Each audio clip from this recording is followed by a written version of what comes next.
Hi everybody, it's Catherine, your favorite So Simple Sewing instructor. Guess what we're making today? Can you guess? That's right, we're making face masks. So let's get started. Alright, so let's gather our materials. The first thing you'll need is a fabric that is tightly woven yet also breathable. I've chosen a cotton. You'll need about 1/4 yard. You'll also need 1/4 yard of a material that allows ventilation and also allows air to be filtered safely through it. I've chosen a lightweight stabilizer. Next, you'll need the pattern, which I will provide in a link, and it will allow you to choose from sizes small to extra large. You'll also need elastic. You can choose a cording or 1/4 inch wide elastic. For shaping around the nose and to just allow the face mask to concave a little bit better, I've used twist ties. I'll show you how to use those a little bit later in the tutorial. You'll also need thread, pins, scissors, and possibly a seam ripper. And don't forget your sewing machine. Okay, I provided the link for this pattern on this post as well as on the So Simple Sewing page. As you can see, there is a size small, medium, large, and extra large. What you'll need to do is measure from your nose to just below your chin and add a little bit extra for seam allowance, and that's how you'll determine your size. You'll need to take that pattern, cut out on your size, and pin it down on your stabilizer as well as your fabric and cut those out. So I have cut out 2 of my stabilizer and 2 of my fabric. Now I'm ready to sew. With right sides together, go ahead and pin your fabric part of your mask together from the top of the curve to the bottom. You'll also want to do the same to your stabilizer. And then we're going to sew it at 1/4 inch, lining it up right next to the edge of our foot. And don't forget to backstitch.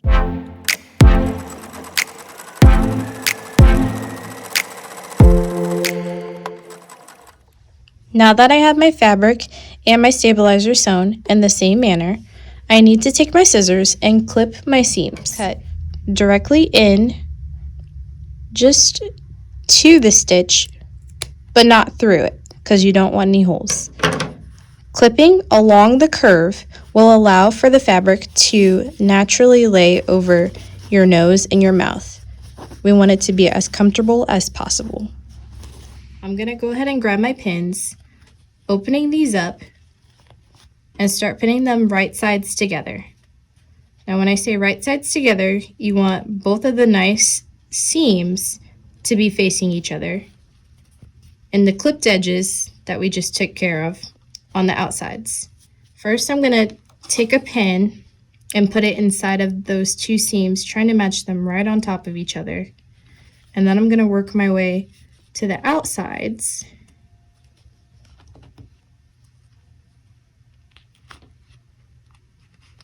and pin those. And once I've done that, I can begin to stretch the rest of it to meet up with each other, so that way I can sew straight across this whole area at 1/4 inch.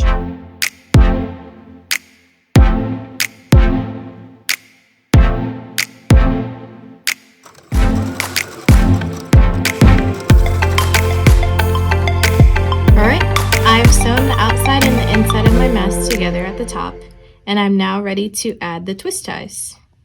Now, if you can pull your twist ties off in 2 like I have, keeping them together, that is best. If not, no worries.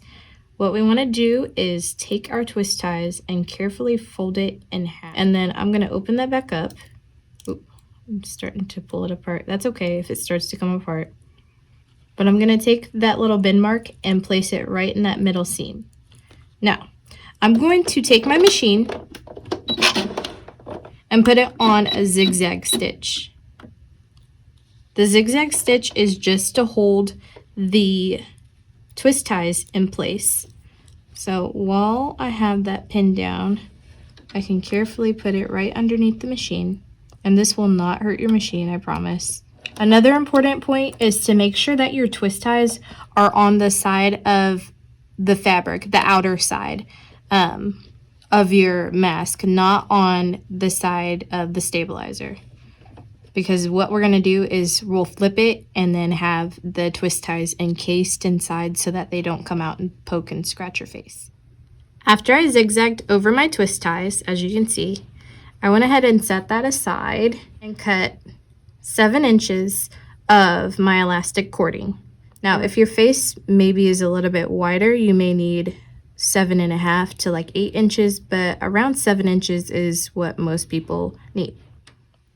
Okay, if you see inside of this side, I've already pinned my elastic inside of our little face mask sandwich that we have going, and I'll show you how to do this side. You're going to take one end of your elastic and put it at the very top of your seam allowance,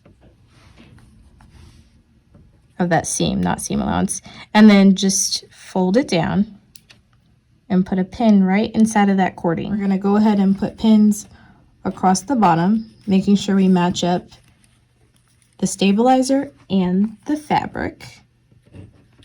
So go ahead and sew down the sides and then turn that corner, but stop, leaving about a 2-inch opening right there. Okay, so one other note I forgot to mention is to make sure that your cording is somehow pinned inside, or I kind of tied them so that way they stay out of your way when you're sewing down the side. Alright, so we're almost done, but first we're going to need to go around and make sure that we trim all these little threads before we flip this right side out. And then also before I flip it, I'm going to trim my corners. And if you can see, I'm just cutting really close to that corner, but I'm not cutting through those stitches on that corner. Otherwise, we'll have a big hole, and that's not good. Now I can flip it.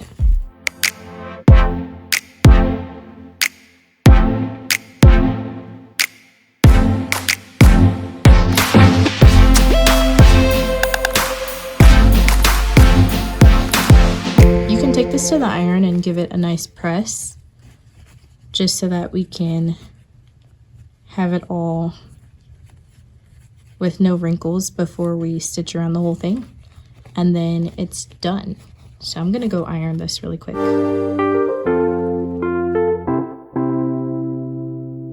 And here we have it, your very own face mask with an adjustable nose piece, so that way you can concave it to your face and make sure that you close out all of the air that would escape.